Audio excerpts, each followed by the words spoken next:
সমবায় ব্যাংকের লকার থেকে 12,000 ভরি স্বর্ণ উধাও, জানালেন উপদেষ্টা। এস আলম গ্রুপের স্থাবর অস্থাবর সম্পত্তির হিসাব চেয়ে হাইকোর্টের রুল। যে টাকাটা পাচার হয়েছে সেই টাকাটা ফেরত নেওয়ার জন্য, রিপ্যাট্রিয়েট করার জন্য কি ইনিশিয়েটিভ নেওয়া হয়েছে সোফার by Bangladesh bank and BFI. Israeli তাণ্ডবে লেবাননে আতঙ্কে দিন কাটছে লক্ষাধিক বাংলাদেশির। প্রাণে বাঁচাতে ছুটছেন নিরাপদ আশ্রয়ে দেশে ফেরার আকুতি। এখন আমার কাছে চলার মতন আমার টাকা পয়সা নেই, খাবার টাবারের অনেক কষ্ট হয়ে যাচ্ছে। আবারও পানিবন্দী উত্তরের 5 জেলার 1 লাখের বেশি মানুষ। তলিয়েছে আমনের ক্ষেত, ভেসে গেছে পুকুরের মাছ। ত্রাণ নয়, তিস্তা মহাপরিকল্পনা বাস্তবায়ন চান ভুক্তভোগীরা। বিগত সরকারের বিতর্কিত আইন সংশোধন বা বাতিল হবে, জানালেন আইন উপদেষ্টা। তথ্য অধিকার কমিশন পুনর্গঠনের আহ্বান টিআইবি। ছাত্র জনতার আন্দোলনে গুলির নির্দেশদাতা পুলিশ কর্তারাও পদোন্নতির তালিকায়। অনেকেই আড়ালে আছেন 5 আগস্ট থেকে, ক্ষুব্ধ বঞ্চিতরা। লাল ফিতার দৌরাত্মে ক্রীড়া উপদেষ্টা আসিফের ক্ষোভ, বললেন খেলোয়াড় হিসেবে যতটুকু নিরাপত্তা প্রয়োজন দেয়া হবে সাকিবকে। জনগণের পক্ষ থেকে যদি নিরাপত্তা ঝুঁকি থাকে সেটা কেউ কাউকে আসলে দিতে পারবে না। শেখ হাসিনাকেও তো নিরাপত্তা দেওয়া যায়নি, তাকে দেশ ছেড়ে পালাতে হয়েছে।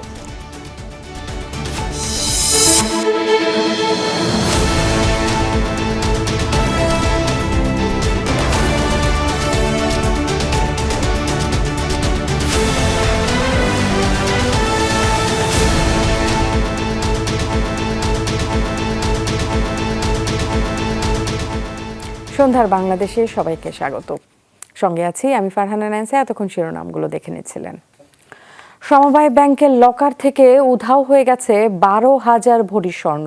ঘটনার প্রায় 5 বছরে উদ্ঘাটন করা যায়নি রহস্য। দীর্ঘদিন বিষয়টি ঢেকে রেখেছেন ব্যাংক কর্তৃপক্ষ।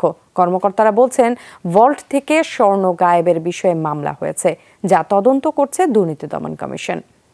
স্থানীয় সরকার উপদেষ্টা বলছেন, ঘটনায় দায়ীদের বিরুদ্ধে আইনি ব্যবস্থা গ্রহণের প্রক্রিয়া চলমান।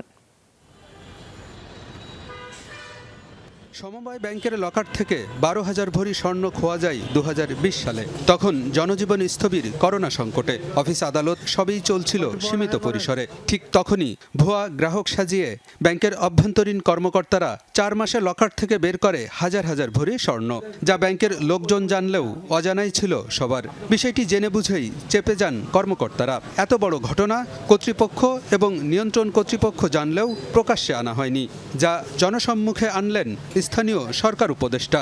রোববার কুমিল্লার এক অনুষ্ঠানে তিনি জানান, সমবায় ব্যাংক থেকে খোয়া গেছে 12,000 ভরি স্বর্ণ।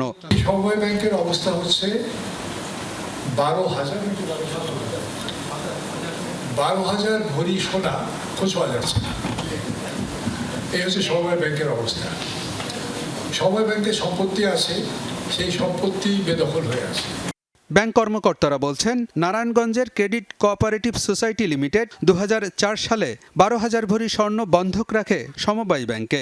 বিনিময়ে 12 কোটি টাকা ঋণ নেয় প্রতিষ্ঠানটি, যা সুদে আসলে বেড়ে দাঁড়ায় 22 কোটিতে। গ্রাহকের অর্থ আত্মসাৎ করে নারায়ণগঞ্জের এই কোঅপারেটিভ প্রতিষ্ঠানটি লাপাত্তা হয়ে যায়। দায় দেনা বেড়ে যাওয়ায় ব্যাংকের স্বর্ণ আর ফেরত নেয়নি। নিয়মানুযায়ী এই স্বর্ণ নিলামে তোলার কথা থাকলেও তা করেনি সমবায় ব্যাংক। 2021 সালে এ বিভাগের দায়িত্বে থাকা 7 কর্মকর্তার বিরুদ্ধে মামলা করে দুদক। এটা অনেক আগের ঘটনা। এটা হলো 20 সালের ঘটনা, 20-এর ঘটনা। আর তখন আমরা একজন এক সেকশনে ছিলাম, এইসব সেকশনে আমরা ছিলাম না। নারায়ণগঞ্জ কোঅপারেটিভ ক্রেডিট লিমিটেড নামে একটা প্রতিষ্ঠান, তাদের স্বর্ণ, তাদের গ্রাহকদের স্বর্ণ আমার এখানে বন্ধক রেখে, পুনঃবন্ধক রেখে তারা আমাদের থেকে ক্যাশ ক্রেডিট লোন নিই। 16 সাল থেকে আমরা সর্বশেষ 16 সালে বলছি এদেরকে এত তারিখের মধ্যে নেওয়ার জন্য, নইলে নিলাম করব। তো 16 সালের পরে আর নিলাম হয় নাই আর কি। তো ওই স্বর্ণটাই মার্চ থেকে জুন পর্যন্ত দীর্ঘ সময় ধরে, মার্চ থেকে মে জুন। সমবায় ব্যাংকের লকার থেকে স্বর্ণ খোয়া যাওয়ার বিষয়টি এখনও তদন্ত করছে দুর্নীতি দমন কমিশন। আলমগীর হোসেন, যমুনা নিউজ, ঢাকা। এস আলম গ্রুপের স্থাবর অস্থাবর সম্পত্তির তালিকা চেয়েছেন হাইকোর্ট। একই সাথে বিদেশে থাকা এস আলম গ্রুপের সম্পদ ফিরিয়ে আনতে পদক্ষেপ নেয়ার জন্য কেন নির্দেশ দেয়া হবে না জানতে চেয়ে রুল জারি করা হয়েছে। বিভিন্ন ব্যাংক থেকে গ্রুপটি কত টাকা ঋণ নিয়েছে তাও জানাতে হবে হাইকোর্টকে। 4 সপ্তাহের মধ্যে রুলের জবাব দিতে বলা হয়েছে বাংলাদেশ ব্যাংক, BFIU ও BSCE কে। বহুল আলোচিত ও বিতর্কিত ব্যবসায়িক প্রতিষ্ঠান এস আলম গ্রুপ দেশের বিভিন্ন ব্যাংক থেকে ঋণ কেলেঙ্কারি ও বিদেশে অর্থ পাচারের অভিযোগে সমালোচিত গ্রুপটি। দুর্নীতির অনুসন্ধান নিয়ে মামলা হলেও ধোপে টেকেনি দেশের সর্বোচ্চ আদালতে। সে সময় কড়াকড়ি দেয়া হয়েছিল সংবাদ প্রচারেও। 5 আগস্টের পট পরিবর্তনের পর নতুন করে রিট হয় হাইকোর্টে। এস আলম গ্রুপ এবং প্রতিষ্ঠানটির সব সম্পত্তি স্থানান্তর বা বিক্রির উপর নিষেধাজ্ঞা চেয়ে রিট হয় 18 সেপ্টেম্বর। রিটে এস আলম গ্রুপ এবং প্রতিষ্ঠানটির শেয়ার হোল্ডার ও তাদের পরিবারের সদস্যদের সব সম্পত্তির তালিকা দাখিল করার নির্দেশনা চাওয়া হয়। রোববার বিচারপতি কামরুল ইসলাম মোল্লা ও বিচারপতি কাজী জিনাত হকের দ্বৈত বেঞ্চে হয় শুনানি। শুনানিতে আদালত বলেন, বিষয়টি খুবই স্পর্শকাতর, তাই তারা ধীরে এগোতে চান। কোর্ট মন্তব্য করেছে যে এটা খুব সেনসিটিভ একটা ইস্যু। এই ইস্যুতে আমরা একটু সাবধানতা অবলম্বন করাই ভালো, এই জন্য একটু কেয়ারফুলি রুলটা উনি দিয়েছেন। আদেশের পাশাপাশি রুল জারি করেন হাইকোর্ট। বিদেশে থাকা এস আলম গ্রুপের সব সম্পদ ফিরিয়ে আনতে পদক্ষেপ নেওয়ার জন্য কেন নির্দেশ দেওয়া হবে না তা জানতে চাওয়া হয়। বাংলাদেশ ব্যাংক, BFIU ও BSEC কে রুলের জবাব দিতে হবে। যে টাকাটা নিয়ে যাওয়া হয়েছে বাংলাদেশ থেকে ফরেন কান্ট্রিজে, এটা রিপেট্রিয়েশন করার যে ইনিশিয়েটিভ কতটুকু নেওয়া হয়েছে এবং total loan and credit facilities avail by S Alam group, যে টাকাটা পাচার হয়েছে সেই টাকাটা ফেরত নেওয়ার জন্য, রিপ্যাট্রিয়েট করার জন্য কি ইনিশিয়েটিভ নেওয়া হয়েছে সোফার by Bangladesh bank and BFIU। S আলমের আলাদিনের চেরাগ শিরোনামে একটি খবর তোলপাড় হয়েছিল শেখ হাসিনার আমলেই। সে প্রতিবেদনে বলা হয়, 3 মহাদেশে ছড়িয়েছে এস আলম গ্রুপের পাচারকৃত অর্থ। মহিউদ্দিন মধু, যমুনা নিউজ, ঢাকা। আতঙ্কে দিন কাটছে লেবাননে বসবাসরত 1 লাখের বেশি বাংলাদেশির। জীবিকার তাগিদে পাড়ি জমানো প্রবাসীদের অনেকেই এখন প্রাণ বাঁচাতে ছুটছেন নিরাপদ আশ্রয়ে। সবচেয়ে বিপর্যস্ত দক্ষিণাঞ্চলে কর্মরত প্রায় 250 বাংলাদেশি এখন অবস্থান করছেন আশ্রয় শিবিরে। সেখানেও ভয় আর আতঙ্কে দিন কাটছে তাদের। লেবানন থেকে সহকর্মী বাবু সাহার পাঠানো প্রতিবেদনের ডেস্ক রিপোর্ট। লেবানন প্রবাসী বাংলাদেশি হাসান ইসরায়েলি বিমান হামলায় আহত হয়ে কাতরাচ্ছেন একটি আশ্রয় শিবিরে। এখন রীতিমতো নরককুণ্ড লেবানন। দক্ষিণাঞ্চলে শুরু করা আগ্রাসন এখন পৌঁছে গেছে রাজধানী বৈরুতেও। ভয় আর আতঙ্কে দিন কাটছে সেখানে বসবাসরত বাংলাদেশিদের। হিজবুল্লাহর অবস্থানের হামলার কথা বললেও নির্বিচারে টার্গেটে পড়ছে বেসামরিক ঘরবাড়ি, স্থাপনা।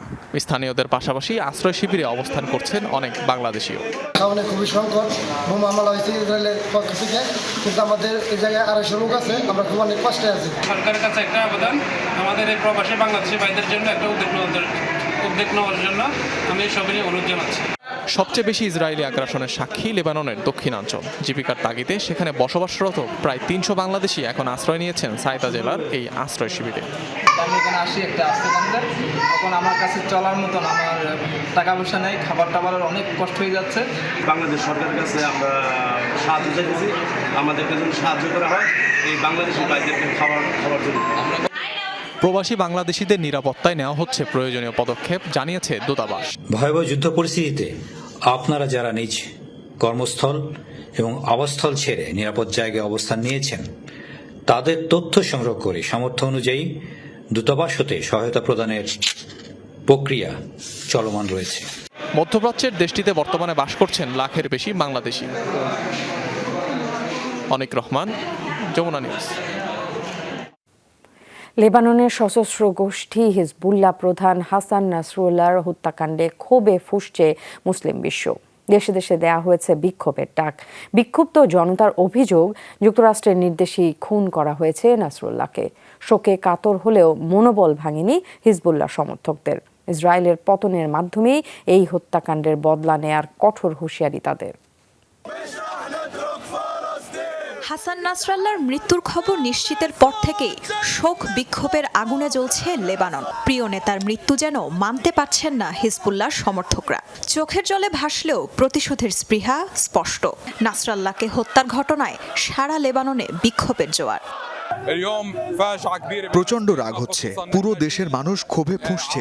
দেশবাসীর ক্ষোভ এটাই প্রমাণ করে আমরা এখনো দমে যাইনি। হিজবুল্লাহর প্রতি আমাদের সমর্থন এতটুকুও কমবে না।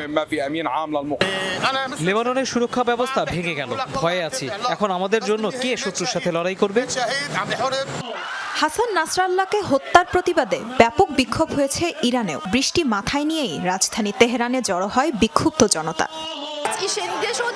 ইসরায়েলের ধ্বংস এবার সুনিশ্চিত। অনেক বড় ভুল করেছে ওরা। অত্যাচারী ইসরায়েলের এবার পতন হবেই। মুসলিম দেশগুলোকে একযোগে পাল্টা আক্রমণ করতে হবে। আমাদের চুপ থাকাকে ওরা দুর্বলতা মনে করছে। প্রিয় নেতার মৃত্যুতে শোকের সাগরে ভাসছে জর্ডান। দেশ জুড়ে চলছে বিক্ষোভ মিছিল। আরব দেশগুলোর উপর ক্ষোভ ছেড়েছেন তারা। অভিযোগ, আরব নেতাদের নিশ্চুপ ভূমিকার কারণেই থামছে না মুসলিমদের ওপর আগ্রাসন। আরব দেশগুলো কাপুরুষের মতো চুপ করে আছে। এর সুযোগ নিচ্ছে যুক্তরাষ্ট্র ও ইসরায়েল। নাসরাল্লাহকে হত্যার নির্দেশনা যুক্তরাষ্ট্রই দিয়েছে। হিজবুল্লাহ প্রধান হাসান নাসরাল্লাহর মৃত্যুতে ইয়েমেনে 3 দিনের রাষ্ট্রীয় শোক পালনের সাথে দেশ জুড়ে উত্তোলন করা হয়েছে কালো পতাকা। রাষ্ট্রীয় শোক চলছে লেবানন, ইরাক ও ইরানেও। তাজরিয়ান সোবহান, যমুনা নিউজ। এবার হিজবুল্লাহর আরও এক কমান্ডারকে হত্যার দাবি করল আইডিএফ। সামাজিক মাধ্যম টুইটারে আইডিএফ জানায় নিহত ওই কমান্ডারের নাম নাবিল কাউক। ইসরায়েলের দাবি অনুসারে রোববার বৈরুতে ইসরায়েলি সেনাদের বিমান হামলায় মৃত্যু হয় নাবিল কাউকের। এ বিষয়ে এখনো কোনো মন্তব্য করেনি হিজবুল্লাহ। নাসরাল্লাহর মৃত্যুর পর নাবিল কাউককেই তার উত্তরসূরি মনে করা হচ্ছিল। শুক্রবার ইসরায়েলি হামলায় লেবাননে নিহত হয়েছেন হিজবুল্লাহ প্রধান হাসান নাসরাল্লাহ। ঘটনার একদিনের মাথাতেই ফের তেল আবিবের বিমান হামলায় প্রাণ হারালেন হিজবুল্লাহর এই শীর্ষ কমান্ডার। আবারও পানিবন্দী তিস্তা অববাহিকার 5 জেলার লক্ষাধিক মানুষ। সীমাহীন দুর্ভোগে তারা। তলিয়ে গেছে আমনের ক্ষেত, ভেসে গেছে পুকুরের মাছ। নেই ত্রাণ তৎপরতা। ত্রাণের চেয়েও তিস্তা মহাপরিকল্পনা বাস্তবায়নের দিকে চোখ তাদের। রোববার বেলা 3:30 রংপুর গঙ্গাচড়ার ইসলি গ্রামের রুবেল মিয়ার বাড়িতে দেখা গেল আঙিনায় কোমর পানি। স্ত্রী ইসমতারা খাটের ওপর চুলা তুলে রান্না করছেন। একই অবস্থা বাগেরহাট আশ্রয়ন কেন্দ্রের পাশে পানিবন্দী বাচ্চা মিয়ার বাড়িতেও। বাচ্চা তো গান দিবে, ছোট মানুষ নয়, বড় মানুষ আমরা থাকতে পারি, ছোট মানুষ তো থাকতে পারে না। একবার আন্টি 3 বেলা খাই। তিস্তায় এ নিয়ে 5ম দফায় পানি বাড়ল এবার। এরই মধ্যে তলিয়েছে লালমনিরহাটের পাটগ্রাম, হাতিবান্ধা, আদিতমারি সদর, রংপুরের গঙ্গাচড়া, কাউনিয়া, পীরগাছা, নীলফামারীর জলঢাকা ডিমলা, কুড়িগ্রামের রাজারহাট, উলিপুর এবং গাইবান্ধার সুন্দরগঞ্জের তীরবর্তী চর ও নিম্নাঞ্চল। বাড়িতে বাড়িতে কোথাও হাঁটু, কোথাও কোমর পানি, রাস্তাঘাট বিচ্ছিন্ন। আমাদের জায়গা নাই, মনে করেন নদীর তো ভাঙি গেছে, জায়গা মনে করেন জায়গা সব ভাঙি গেছে। আমরা একটা বাড়িতে 3টে পরিবার থাকি। আমন ক্ষেত অথই পানির নিচে, ভেসে গেছে পুকুরের মাছ। এমন দুর্ভোগ আসলেও ত্রাণ বা অনুদানের প্রতি নজর নেই ভুক্তভোগীদের। চান তিস্তা মহাপরিকল্পনা বাস্তবায়ন। 8 থেকে 10 বছর থেকে শুনে আসতেছি বলে নদীর খনন হবে বা বাঁধ হবে। এই কারণে মনে কর সামনে যে একটা বাঁধ ছিল ওটা মনে করে ভাঙি যাওয়ার পর তখন থেকে আমরা 4-5 বছর ধরে সর্বোচ্চ পানি এবার এই বন্যাটাই বেশি। এই বছরটা যেটা গেল সর্বোচ্চ পানি এইটাই বেশি। কি করব, বুদ্ধি তো নাই, কোথায় যাই। তিস্তার পানি লালমনিরহাটের ব্যারেজ পয়েন্টে কমলেও বিপদ সীমার উপর দিয়ে বইছে রংপুরের কাউনিয়া পয়েন্টে। অর্ধ শতাব্দীরও বেশি সময় ধরে তিস্তা অববাহিকার চরাঞ্চল এবং নিম্নাঞ্চলের হাজার হাজার মানুষ ফি বছর 3 থেকে 4 মাস এভাবেই অবর্ণনীয় কষ্টে পানির সাথে যুদ্ধ করে বসবাস করেন। তারা মনে করেন তিস্তা মহাপরিকল্পনা বাস্তবায়ন করা গেলেই তাদের এই দীর্ঘ দুর্ভোগ লাঘব হবে। পাশাপাশি দীর্ঘ উন্নয়ন বঞ্চনা থেকে মুক্ত হবে রংপুর অঞ্চল। সরকার, মাঝারুল মান্নান, যমুনা নিউজ, রংপুর। বিগত সরকারের করা সব বিতর্কিত আইন সংশোধন কিংবা বাতিল করা হবে বলে জানিয়েছেন আইন উপদেষ্টা ডক্টর আসিফ নজরুল। বলেছেন, অরাজকতার জঘন্য উদাহরণ সৃষ্টি করে তথ্য অধিকার বিনাশ করা হয়েছিল। এমন পরিস্থিতি যেন আর ফিরে না আসে সেজন্য সবাইকে সতর্ক থাকার আহ্বান জানান তিনি। তথ্য অধিকার দিবসের এই মতবিনিময়ে টিআইবির নির্বাহী পরিচালক সুপারিশ অনুযায়ী তথ্য অধিকার কমিশন পুনর্গঠনের আহ্বান জানান। আন্তর্জাতিক তথ্য অধিকার দিবস উপলক্ষে তথ্য অধিকার ফোরামের মত বিনিময় সভা। স্বচ্ছতা ও জবাবদিহিমূলক সুশাসন প্রতিষ্ঠায় তথ্য অধিকার এনজিওদের সহায়ক ভূমিকা শীর্ষক সভায় অংশ নেন বিভিন্ন বেসরকারি সংস্থার প্রতিনিধিরা। আলোচনা হয় তথ্য অধিকার আইনের গুরুত্ব সহ নানা দিক প্রসঙ্গে। বক্তারা বিদ্যমান আইনে প্রয়োজনীয় সংস্কার ও তা আরও কার্যকর করার তাগিদ দেন। যে কোনো মানবাধিকার লঙ্ঘন, সেটা নারীর প্রতি হোক, প্রান্তিক মানুষ, পাহাড়ি মানুষ, সংখ্যালঘু, এটা খুবই ভালোভাবে এটা দেখা হবে এবং এটা অ্যাড্রেস করা হবে, এটাই আমাদের প্রত্যাশা। ওয়েবসাইটের প্রবেশগম্যতা এবং ব্যবহারযোগ্যতা, অনেকের ওয়েবসাইটে অনেক কিছু আছে, কিন্তু কোথায় যে আছে, আমরা যখন এই 100 এনজিও দেখার চেষ্টা করেছি, মিশন কোথাও হয়তো আছে। টিআইবির নির্বাহী পরিচালক বলেন, সরকারের জবাবদিহিতা নিশ্চিতে তথ্য অধিকারের বিষয়ে মানুষকে সচেতন করে তুলতে হবে। নাগরিক সমাজের সুপারিশ অনুযায়ী সংস্কার হতে হবে তথ্য অধিকার আইনের। সরকার কিছু নাম প্রস্তাব করতে পারে এবং সেই নামের উপর ভিত্তি করে যারা তথ্য অধিকার আইনের অংশীজন তাদেরকে সম্পৃক্ত করে, তাদের মতামতের উপর ভিত্তি করে, তাদের কাছ থেকে ভ্যালিডেশনের উপর ভিত্তি করে তথ্য কমিশন গঠন করতে হবে। তথ্য গোপন করাকে নিপীড়নের বড় হাতিয়ার হিসেবে উল্লেখ করেন আইন উপদেষ্টা ডক্টর আসিফ নজরুল। বলেন, সাধারণ মানুষ অধিকার নিয়ে সচেতন নয়, তাই গণতন্ত্র, ভোটাধিকার ও বিচার বিভাগের স্বাধীনতা নিয়ে কথা বলতে হবে। বিগত ফ্যাসিস্ট সরকার আমলে যে সমস্ত আইন করার চেষ্টা করা হয়েছিল বা একদম নিয়ার কমপ্লিশন স্টেজে ছিল, সেগুলি বাতিল করার চেষ্টা করব, খুব অচিরেই করব। আপনাদের একটা জিনিস বলে দেই যে আপনারা সংস্কার কমিশন হবে, বিভিন্ন বিষয়ে সংস্কার কমিশন রিপোর্ট দিবে। আমরা কিন্তু এই জন্য বসে থাকবো না। যে সমস্ত ক্ষেত্রে এখনই সংস্কার সম্ভব, সেই সমস্ত ক্ষেত্রে আমরা আগেই করে ফেলবো।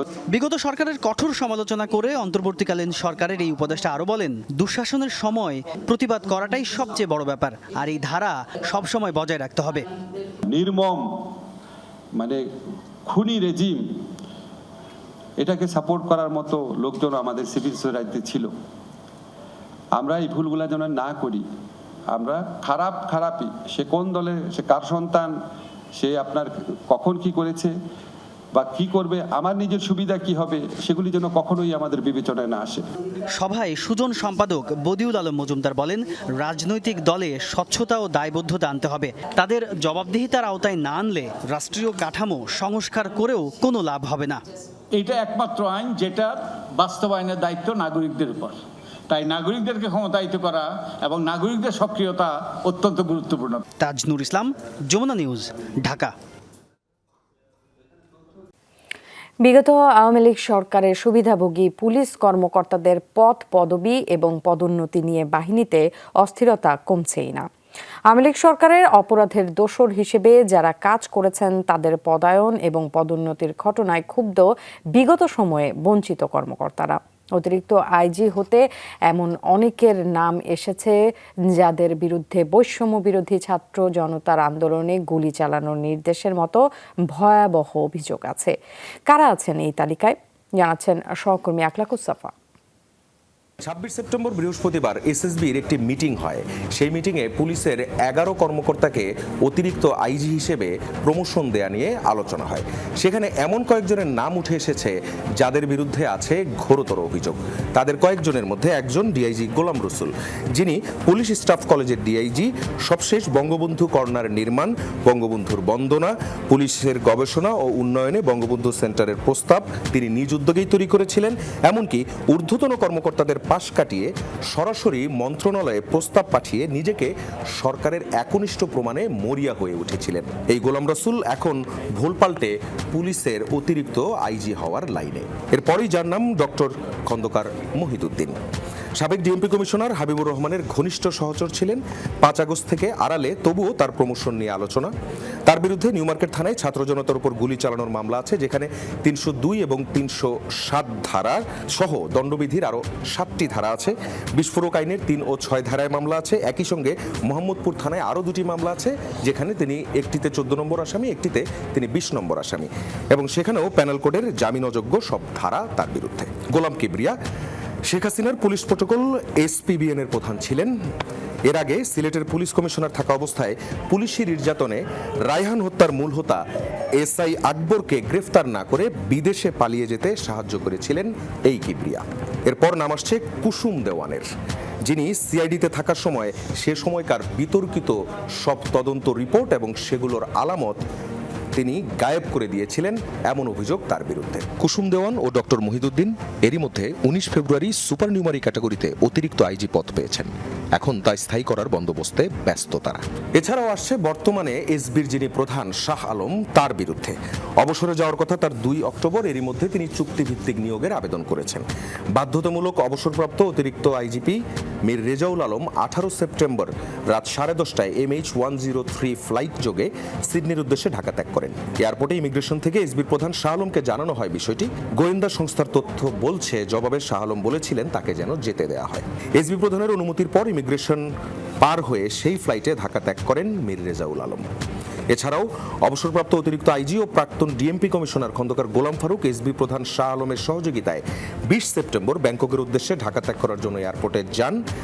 একইভাবে ইমিগ্রেশন থেকে তাকে বিষয়টি জানানো হলে তিনি তার বেলাতেও বলেন তাকে যেন যেতে দেওয়া হয়। যদিও ডিবি বিষয়টি পরে জানার পর তার দেশ ত্যাগের বিষয়ে আপত্তি জানায়। পরে শাহ আলমের অনুরোধে তিনি আবার ফিরে যান। মীর রেজাউল আর খন্দকার গোলাম ফারুক দুজনের বিরুদ্ধেই বৈষম্য বিরোধী ছাত্র আন্দোলনে গুম খুনের সাথে জড়িত থাকার বড়সড় অভিযোগ। এসবি প্রধান শাহ আলম যোগদানের পর থেকে অনেক গুরুত্বপূর্ণ মামলার আসামিদের দেশ ত্যাগে সহযোগিতা করেছেন, এমন অভিযোগও পাওয়া যাচ্ছে। শুধু তাই নয়, এই শাহ আলম নিজে অতিরিক্ত আইজি না হয়েও অতিরিক্ত আইজির প্যাড ব্যবহার করছেন, এবং যেই প্যাডে তিনি একজন কর্মকর্তাকে পোস্টিং না দিয়ে ঢাকায় রাখার জন্য পুলিশের যিনি ইন্সপেক্টর জেনারেল তার কাছে অনুরোধ করছেন। পুরো বিষয়টি আমরা জানাই স্বরাষ্ট্র মন্ত্রণালয়ের জননিরাপত্তা বিভাগের সিনিয়র সচিব ডক্টর আব্দুল মোমেনকে। তিনি পুরো বিষয়টি শুনলেন এবং সাক্ষাৎকার দিতে না চাইলেও বললেন ব্যবস্থা নেবেন। এখন দেখার অপেক্ষা কি ব্যবস্থা নেয় অন্তর্বর্তী সরকার। আখলাক মুস্তাফা, যমুনা নিউজ, ঢাকা। রাজস্ব ব্যাংক খাত সংস্কারে অর্থায়ন করবে আইএমএফ। জ্বালানি সহ অন্যান্য খাতেও সহায়তা প্রদান করবে। অক্টোবরে আইএমএফ এর পরিচালনা পর্ষদের সভায় এই ব্যাপারে ইতিবাচক সিদ্ধান্তের আশা করছেন অর্থ উপদেষ্টা ডক্টর সালেউদ্দিন আহমেদ। সকালে সচিবালয়ে অর্থ ও বাণিজ্য উপদেষ্টা ডক্টর সালেউদ্দিন আহমেদের সাথে বিশ্ব ব্যাংক এবং আইএফসি এর প্রতিনিধি দল সাক্ষাৎ করেন। জানান ইন্টারন্যাশনাল ফিনান্সিয়াল কর্পোরেশন আইএফসি অর্থনৈতিক খাত সংস্কারে আর্থিক ও কারিগরি সহায়তা প্রদান করবে। লাল ফিতার দৌরাত্মে আটকে যাচ্ছি, ফেসবুকে পোস্টের বিষয়টি স্বীকার করছেন উপদেষ্টা আসিফ মাহমুদ। বলেছেন, জনগণের কাতারে থেকে কাজ করতে চাই। দুপুরে সচিবালয়ে এক ব্রিফিংয়ে প্রশ্নের উত্তরে তিনি কথা বলেন। সাকিবের নিরাপত্তা ইস্যুতে বলেন, খেলোয়াড় হিসেবে সাকিবকে যতটুকু নিরাপত্তা দেয়া যায় দেয়া হবে, কিন্তু শেখ হাসিনার নিরাপত্তাও দেয়া যায়নি, সে বাস্তবতাও আছে। শ্রম ও কর্মসংস্থান মন্ত্রণালয়ের হিসাব বলছে, এই মুহূর্তে দেশের 98% শিল্প কলকারখানা চালু আছে। 9টির মতো তৈরি পোশাক কারখানার বেতন বাকি আছে। কাজ চলছে শ্রমিকদের 18টি দাবি বাস্তবায়নের। 40 লাখ শ্রমিককে আনা হবে রেশনের আওতায়। গ্রামীণফোন শ্রমিক কল্যাণ ফাউন্ডেশনের ফান্ডে 24 কোটি টাকার চেক প্রদান করে। এই অনুষ্ঠান হয় সচিবালয়ে। অনুষ্ঠানে জানানো হয় 1050 কোটি টাকা শ্রমিকদের ফান্ড আছে, স্বচ্ছভাবে বিতরণ করা হবে। আগামী 1 তারিখ আমরা আশুলিয়ায় আমরা উদ্বোধন করব টিসিবির যে পণ্য সেটি শ্রমিকদের বিতরণের জন্য, এবং আমরা এটা টিসিবির যে পণ্য যেটা আমাদের সাধারণভাবে যে 1 কোটি পরিবার, এটার সাথে এই উদ্যোগটা হলো অলমোস্ট এই নেটওয়ার্কটা 40 লক্ষ শ্রমিকের কাছে আমরা এক্সপ্যান্ড করব। সম্প্রতি ফেসবুকে লাল ফিতার দৌরাত্ম্য নিয়ে পোস্ট দেন উপদেষ্টা আসিফ মাহমুদ। সেই প্রসঙ্গে প্রশ্নের জবাব দেন তিনি। আমি পোস্ট দিয়েছিলাম মূলত লাল ফিতার দৌরাত্ম্যে আটকে যাচ্ছি। তো লাল ফিতার দূরত্ব তো আমরা ছাত্র জীবনে পড়াশোনা করে এসেছি। লাল ফিতার দূরত্বের কারণে জনগণের সাথে যে দূরত্বটা সৃষ্টি হয়েছে সেটা কমিয়ে আনাটাই আমাদের লক্ষ্য, এবং আমরা ওই জনগণের কাতারে থেকে আসলে কাজ করতে চাই, এবং একই সাথে যেই আমলাদেরকে নিয়েও যেই এরকম একটা ব্যাপার আছে যে তাদের সাথেও জনগণের দূরত্ব সেটা কমিয়ে আনার জন্য আমরা কাজ করব। বিশ্বসেরা অলরাউন্ডার সাকিব আল হাসানের নিরাপত্তা ইস্যুতে বিসিবি সভাপতির বক্তব্য নজরে আনা হয় উপদেষ্টা আসিফের। জানান, খেলোয়াড় হিসেবে যতটুকু নিরাপত্তা প্রয়োজন পাবেন তিনি। ওনাকে ওনার জায়গাটা পরিষ্কার করা প্রয়োজন, রাজনৈতিক জায়গা থেকে ওনার যে রাজনৈতিক অবস্থান সেটা নিয়েও কথা বলা প্রয়োজন। অলরেডি মাশরাফি বিন মুর্তজা বোধহয় কথা বলেছেন সেই বিষয়টি নিয়ে। তো জনগণের পক্ষ থেকে যদি নিরাপত্তা ঝুঁকি থাকে সেটা কেউই কাউকে আসলে দিতে পারবে না। শেখ হাসিনাকেও তো নিরাপত্তা দেওয়া যায়নি, তাকে দেশ ছেড়ে পালাতে হয়েছে। তো সেই জায়গাটা রাজনৈতিক বিষয়টা পরিষ্কার করা প্রয়োজন বলে আমি মনে করি, কিন্তু একজন খেলোয়াড় হিসেবে আমাদের প্রত্যেক খেলোয়াড়কে নিরাপত্তা দেওয়াই আমাদের দায়িত্ব, এবং সেই দায়িত্বটা আমরা পালন করব। উপদেষ্টা বলেন, খেলোয়াড়দের বিদেশে যেতে যে সরকারি অনুমোদন লাগে তা দ্রুততম সময়ে দিয়ে দিচ্ছেন তিনি। নুরনবী সরকার, যমুনা নিউজ, ঢাকা।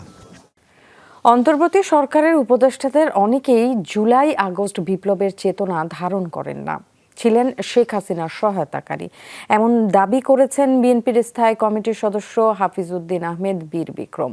ডিআরইউতে আলোচনা সভায় তিনি বলেন, সরকার রাষ্ট্র সংস্কারে কি করছে তা সতর্কভাবে পর্যবেক্ষণ করছে বিএনপি। অন্য এক অনুষ্ঠানে স্থায়ী কমিটির আরেক সদস্য গয়েশ্বর চন্দ্র রায় বলেন, গণতান্ত্রিক প্রক্রিয়া অব্যাহত রাখতে বিএনপির ভারপ্রাপ্ত চেয়ারম্যান তারেক রহমানের মামলা প্রত্যাহার করতে হবে। জিয়ামঞ্চের ৩১তম প্রতিষ্ঠাবার্ষিকী উপলক্ষে সকালে রাজধানীর শেরেবাংলা নগরে বিএনপির প্রতিষ্ঠাতা জিয়াউর রহমানের সমাধিতে শ্রদ্ধা নিবেদন করেন নেতাকর্মীরা। এ সময় দলটির স্থায়ী কমিটির সদস্য গয়েশ্বর চন্দ্র রায় অভিযোগ করেন, আসন্ন দুর্গাপূজাকে কেন্দ্র করে চক্রান্ত করে যাচ্ছে পতিত আওয়ামী সরকারের প্রেতাত্মারা। জনহিত শক্তি তারা বুঝছে না, তারা হয়তো একটা সাবনাইজ করার চেষ্টা করবে।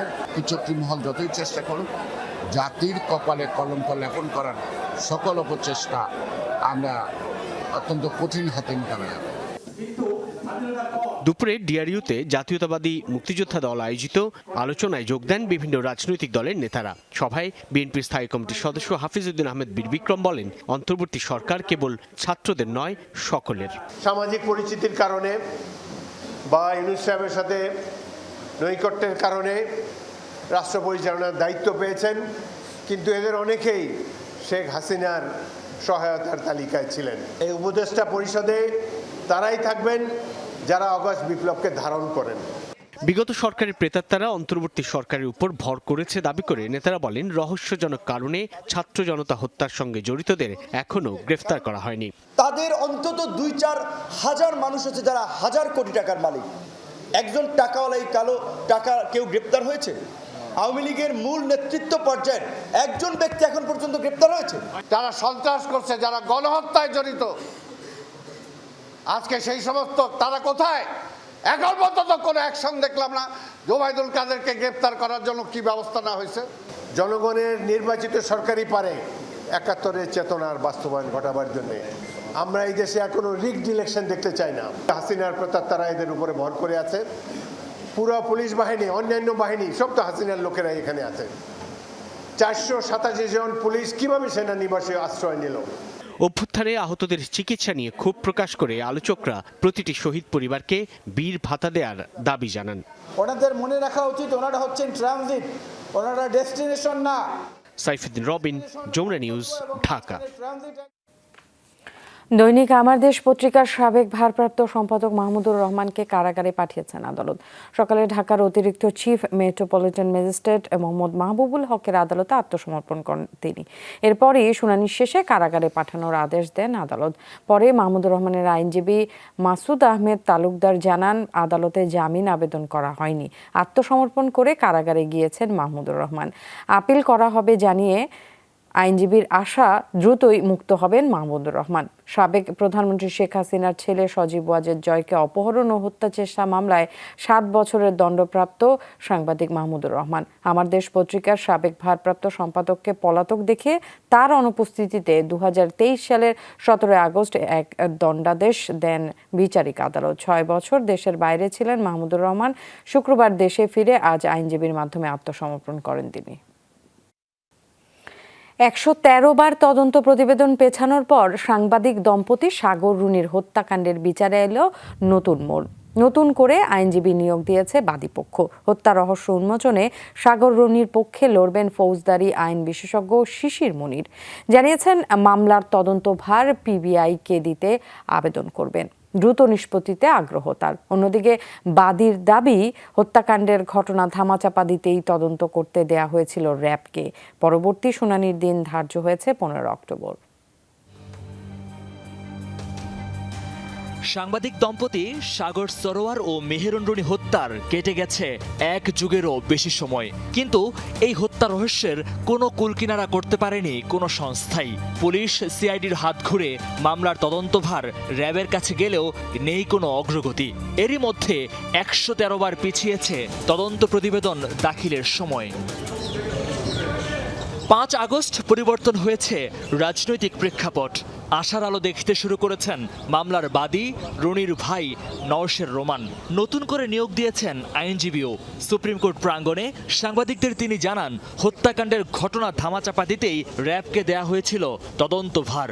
র্যাব কিন্তু নতুন সরকার আসার পরও তারা সময় দিয়ে যাচ্ছে। এত বছর তো আমরা আসলে আশা ছেড়ে দিয়েছিলাম, শুধু ছেড়ে দিইনি, আমরা আসলে বিচার চাওয়াও মনে হচ্ছিল আমাদের কাছে একটা খুব লজ্জাজনক ব্যাপার মনে হচ্ছিল। যে অবস্থা ছিল আইন শৃঙ্খলা বাহিনী বা সরকারের পক্ষ থেকে যেই ধরনের রেসপন্স আমরা পাচ্ছিলাম, তারা যেভাবে মামলাটা ধামাচাপা দিয়েছে, ওই সরকার যেহেতু নেই, আমরা আসলে মনে করছি কিছু হতে পারে। নতুন নিয়োগ পাওয়া আইনজীবী শিশির মুনির জানান, নিম্ন আদালতে দ্রুত আবেদন করে মামলা নিষ্পত্তির চেষ্টা করবেন তিনি। মামলাটি নতুন করে তদন্তের দায়িত্ব পিবিআইকে দিতে আদালতে আবেদন করবেন বলেও জানান এই আইনজীবী। সবচেয়ে বড় একটা ক্লু এখানে আছে, সেটি হলো দুজন ব্যক্তির ডিএনএ পাওয়া গেছে। যে দুজন মানুষের ডিএনএ পাওয়া গেছে, যা আমেরিকা থেকে টেস্ট করে নিয়ে আসা হয়েছে, এই দুজন ব্যক্তিকে শনাক্ত করা প্রয়োজন। যেহেতু সাগর এবং রনির তাদের মৃতদেহের সঙ্গে এই ডিএনএর উপস্থিতি পাওয়া গেছে, সুতরাং সায়েন্টিফিক এভিডেন্স এবং সায়েন্টিফিকভাবে এটিকে ইনভেস্টিগেট করলে এই দুজন ব্যক্তিকে শনাক্ত করা সম্ভব। এটির উপর আমরা জোর দেওয়ার চেষ্টা করব। ২০১২ সালের ১১ ফেব্রুয়ারি রাজধানীর পশ্চিম রাজাবাজারে নিজ বাসা থেকে সাগর রনির লাশ উদ্ধার করা হয়। সর্বশেষ তদন্তে বাসা থেকে অজ্ঞাত ২ ব্যক্তির ডিএনএ আলামত মিললেও শনাক্ত করা যায়নি খুনিদের। মহিউদ্দিন মধু, যমুনা নিউজ, ঢাকা। ডেঙ্গু জ্বরে একদিনে প্রাণ গেছে আরও ৮ জনের। এ সময় হাসপাতালে ভর্তি হয়েছেন ১,২২১ জন। মৃত ৮ জনের ৫ জনই পুরুষ। আক্রান্তদের বেশিরভাগই ২১ থেকে ২৫ বছর বয়সী। স্বাস্থ্য অধিদপ্তরের health emergency operation centre and control room থেকে জানানো হয়েছে এই তথ্য। মারা যাওয়া ৫ জনই ছিলেন ঢাকা দক্ষিণ সিটি এলাকার। ঢাকা উত্তরে ১, বরিশাল ও খুলনায় মারা যান আরও ২ জন। ঢাকা দক্ষিণ সিটি এলাকায় প্রকোপ সবচেয়ে বেশি, এরপরই ঢাকা উত্তর, চট্টগ্রাম ও খুলনা বিভাগ। চলতি মাসে এখন পর্যন্ত ডেঙ্গুতে প্রাণ গেছে ৭৫ জনের। এ সময় হাসপাতালে ভর্তি হন ১৬,৯৪৫ জন।